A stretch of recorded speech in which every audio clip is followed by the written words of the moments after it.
passion des sacs. Ah, Regarde, c'est irrésistible ça. ah, j'adore. Je me suis dit que je vais le donner, mais je sais pas si je vais pas le reprendre. Si. Et pour Noël, je trouve ça extra. Oh là là, que c'est joli. C'est un très beau sac pour Noël. Allez hop, je le reprends. La grande énigme, c'est qu'est-ce qui fait effectivement que contrairement à pratiquement tous les gens que je rencontre, et surtout en hôpital ou en maison de repos où j'ai passé des mois, qu'est-ce qui fait que je n'ai aucun problème avec le fait de vieillir?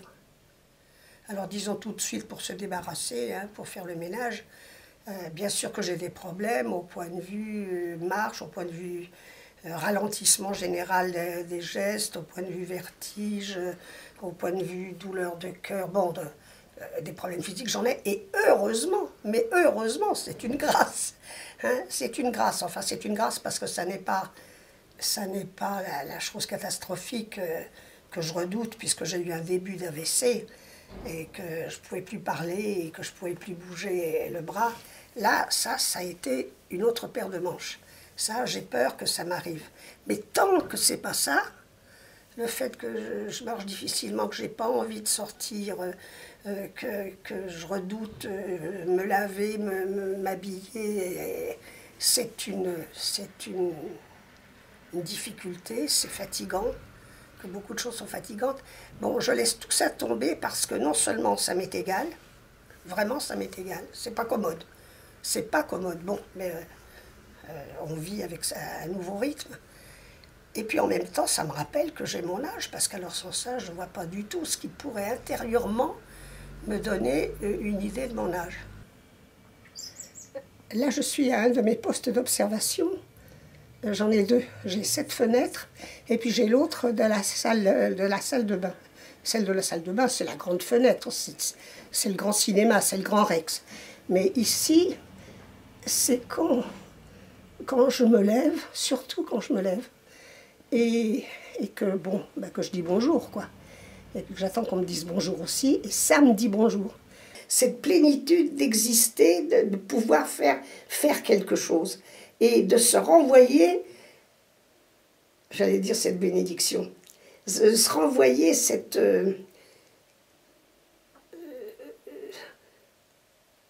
comment dire, cette sensation d'avoir su faire quelque chose de bien, et finalement de s'en valoriser. C'est moi qui. Voilà, moi j'en suis encore là, c'est moi qui. Ah oui, j'ai ça tous les jours. C'est moi qui ouvre le robinet, qui ferme le robinet, qui fait la vaisselle. Voilà, ma joie de faire des gestes tout le temps, c'est ça, c'est moi qui. Ah oui, ça j'ai une telle joie, c'est fou, c'est presque impossible à dire. Ben, c'est comme quand je vois les enfants et qui jouent, qui sautent, c'est moi qui tourne mon bras, c'est moi qui fais ça, et puis je suis un moulin, et puis je suis un éventail, et puis je suis... Voilà, et je le sens de loin, je les vois, et je vois, je participe complètement à ça, et c'est pas quelque chose que j'ai perdu, c'est là.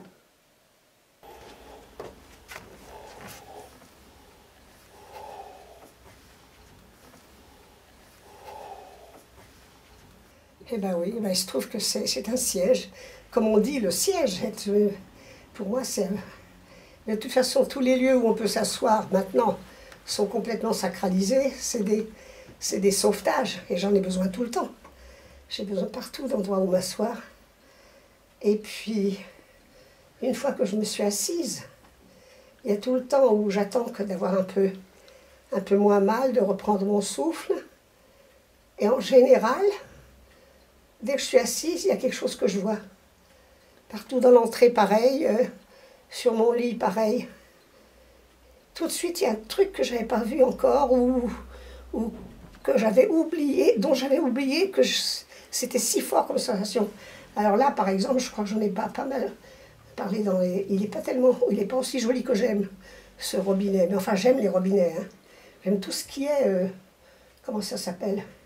Outillage de plomberie, quoi, comme forme, alors, comme manière de traiter le fonctionnel en l'embellissant. Enfin, c'est le bonheur du design que tu as partout et toujours en tout, de la toute petite cuillère à la courbe d'un robinet. Ça, c'est pas assez raffiné. C'est pas tout à fait à mon goût. Mais il y a les reflets. Il y a les reflets dans l'inoxydable. Alors, j'ai été gâtée avec le jour où j'ai accepté, c'est pas que j'ai accepté, le jour où il s'est trouvé que j'avais mes cheveux blancs. Parce que je devais ne plus me faire de teinture, parce que j'avais eu des problèmes de coiffeuse. Alors, il fallait laisser les cheveux reposer pendant 6 mois. Et au bout de 6 mois, j'ai adoré la manière dont les gens adoraient mes cheveux, ma tête. Des gens s'arrêtent dans la rue. Quand j'étais en maison de repos, on venait me les caresser. Bon, ça, extérieurement, c'est une aide incroyable. Je sais que bon, bah, c'est une nouvelle tête et c'est une tête que j'aime. Voilà, et facile, et bouclée, et joyeuse, qui me ressemble, vraiment. J'aurais acheté une perruque quelque part, il me semble que c'est celle-là que j'aurais prise. C'est comme si je profitais vraiment beaucoup mieux à plein, plus à plein que de toute ma vie, hein, de tout ce qui circule dans ma tête et que je trouve précieux. Comment rendre ce qui m'est donné là? C'est une de mes gouvernes, une de mes lignes de conduite tout le temps. Et ça peut être aussi bien pour vieillir que pour la joie de voir, que pour la joie d'écrire. Comment rendre? Une des manières de rendre, c'est de le dire, c'est avec des mots. Une autre manière de le rendre, c'est de l'écrire, c'est aussi avec des mots. Et toujours avec cette idée, ça ne va pas être possible. Premièrement, d'abord, ça peut aussi avoir l'air complètement louvetin, idiot. Comment je peux recevoir tant de ça? Il faut dire que j'ai tout mon temps, je suis à la retraite. Si je suis à la retraite, c'est bien parce que j'ai vieilli. Hein, si j'avais été une fille de milliardaire, hein, peut-être que j'aurais pu vivre toute ma vie sans avoir de choses à faire. C'est à voir encore. Je m'en inventerais probablement. Mais là, je dispose de mon temps et c'est surtout que j'ai du temps pour vivre ce qu'il y a dans ma tête. Pour laisser les choses s'épanouir et recueillir et jouer avec et transformer. Tout cela, je disais, être aux aguets, on pourrait l'appeler aussi le désir d'accueil de tout ce qui passe dans ma tête. Et c'est mon capital. J'aimerais avoir quelques exemples d'astuces que tu trouves pour compenser les bras trop petits ou les choses trop hautes ou trop lourdes, pour faire quand même... Oui, ben ça, je crois que n'importe qui pourrait trouver. Hein, oui, ben, sauf que c'est toi qui les trouves. Oui, ben ça, c'est la chose que j'ai peur toujours d'oublier de mettre dans ma valise. Voilà. Mon Dieu, quand j'ai pas ça, alors, ben, c'est pour compenser toute la longueur de mon bras. Hein, alors évidemment, bon, ben, ça, c'est quelque chose que je recommande à ceux qui ne peuvent pas emporter leur brosse à laver le dos parce que c'est trop encombrant. Bon, mais c'est surtout pour le dos, mais ça, c'est rien. Mais c'est que je ne peux pas arriver à me laver les pieds. Maintenant, je ne peux pas aller plus loin. Alors, avec la jambe gauche, je ne vais pas au-dessous du genou pour me laver. Et avec la jambe droite, j'allais plus loin. Et j'arrivais même à laver le pied, mais c'est en train de... c'est en train de se rétrécir aussi. Alors, du coup, tu mets le gant de toilette au bout et tu te frottes... Oui, mais j'ai trouvé encore une autre astuce, mais c'est pas mal, mais aussi avec un goupillon. Un goupillon. Alors, je me lave entre les doigts de pied avec un goupillon. Je pourrais déposer le brevet et puis faire fortune avec. Et puis, qu'est-ce que j'ai trouvé encore pour rentrer? Alors, pareil, dans les voitures qui sont un tout petit peu trop hautes, je ne peux pas lever du tout, pratiquement pas la jambe. Je peux lever l'équivalent d'une toute petite marche là, avec la jambe gauche. Alors quand je dois rentrer, ça c'est très très dur, mais j'ai trouvé le moyen, je me couche, puis après je me redresse. J'arrive à faire ça, ou des fois même à plat ventre. Enfin c'est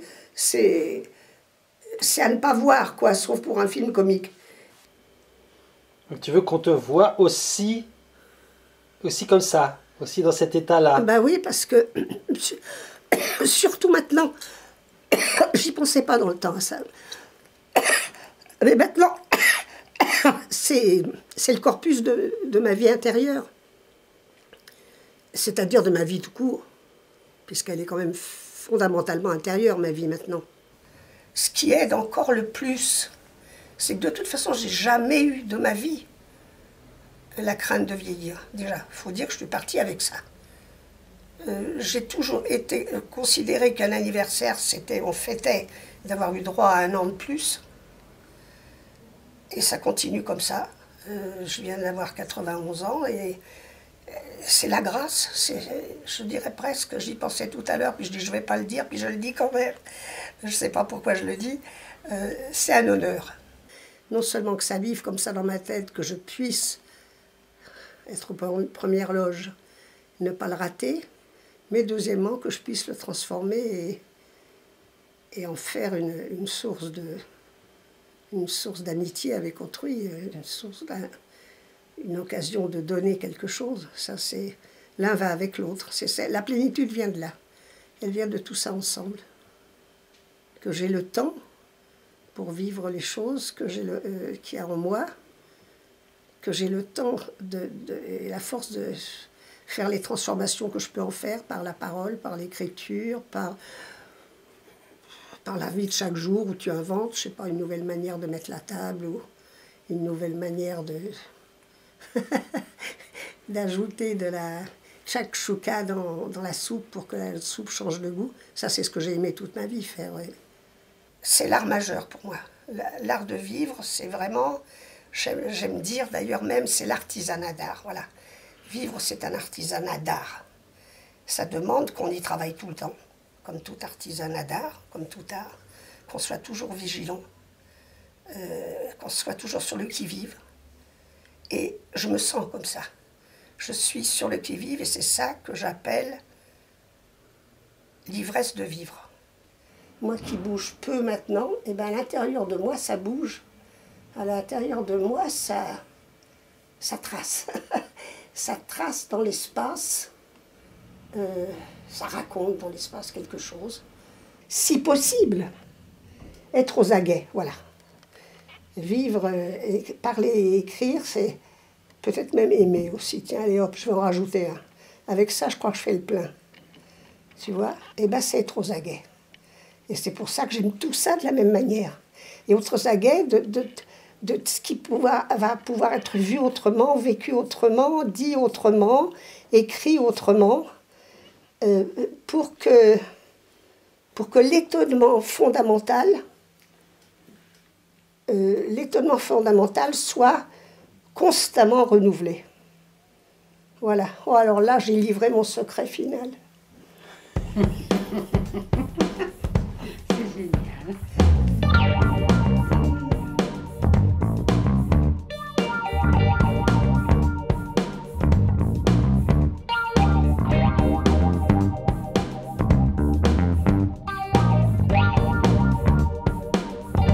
J'ai un peu ça aujourd'hui, moi, après 3 semaines plus difficiles.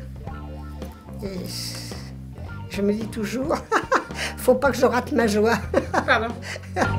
Oui. Ah, quand j'étais à l'hôpital, j'éprouvais ça déjà, ou en maison de repos.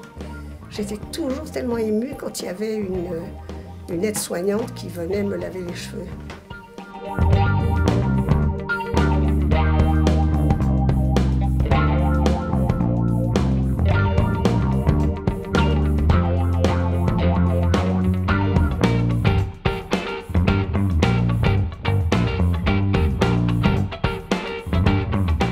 Ce que j'essaie toujours de générer, de créer, c'est que les choses les plus terre à terre soient aussi dans le giron de l'amitié.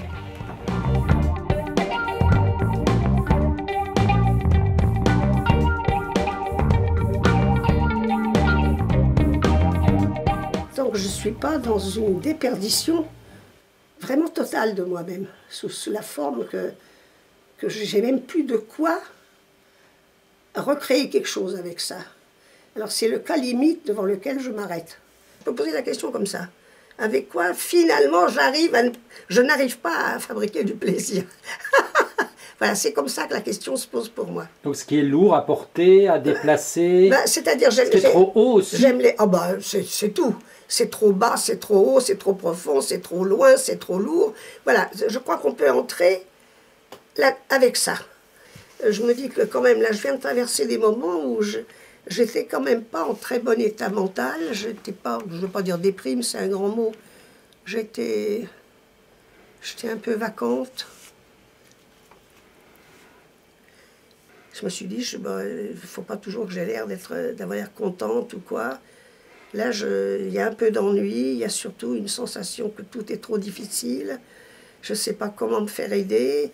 Qu'est-ce que je fais si je ne peux pas me défendre, je peux pas, je suis trop petite, je suis trop bloquée, j'ai pas de souffle, je suis limitée, voilà. Dans la vieillesse, je suis limitée physiquement, pas intellectuellement, des fois peut-être, enfin physiquement, dans les gestes. Voilà, je suis limitée dans les gestes. Et je suis limitée, étant limitée dans les gestes, ça déclenche une inquiétude qui me limite aussi. Mais mes entreprises de diversion étaient beaucoup plus immenses. Hein, je pouvais bouger, je prenais le métro, j'allais au musée, enfin tout ce que j'aimais faire. J'allais me promener. Donc, je pouvais plus. En fait, je pouvais plus m'échapper de moi-même que maintenant. Mais je dirais encore une fois, que c'est bien intéressant à observer aussi. Je peux moins m'échapper à moi-même. Je crée cet îlot-là, dans lequel on peut quand même, à mon avis, être soi-même. Alors évidemment, les autres qui disent « c'est pas bien de vieillir », ils ont l'impression qu'ils sont plus eux-mêmes. Et je me dis que peut-être que je manque de générosité à ne pas comprendre, premièrement, qu'ils ont ça à vivre, et deuxièmement, bien comprendre qu'ils veulent le vivre comme ça. Et moi, je ne comprends pas comment je peux me situer face à ça, parce que j'ai l'air de la ramener, c'est-à-dire en quoi je suis d'accord, pour revenir à la question que tu me poses, en quoi je suis d'accord avec mon vieillissement tel qu'il est, que je vois évoluer même plutôt assez vite. Je pense que en ce moment, je décline quand même sur pas mal de points. C'est maintenant l'état de vie où je me trouve, ce que j'appelle l'honneur de vivre, c'est la qualité de l'attention permanente, faramineuse, je crois que je porte à tout minuscule ou beaucoup plus immense ou carrément grandiose. Comment transformer cet aplatissement du non-étonnement, de l'habituel, à quelque chose qui ressemble finalement à de la danse, à de la peinture, à quelque chose qui est finalement, la création, c'est quelque chose qui est en train de se créer. Voilà, quand je le danse comme ça, quand je danse la rambarde, quand je danse le mouvement des plantes, quand je danse le mouvement de la façade, et puis de la toiture par-dessus qui s'arrondit, eh bien oui, c'est comme si j'étais en train, moi, de l'inventer, de le créer. Voilà. Voilà une source de plaisir vital.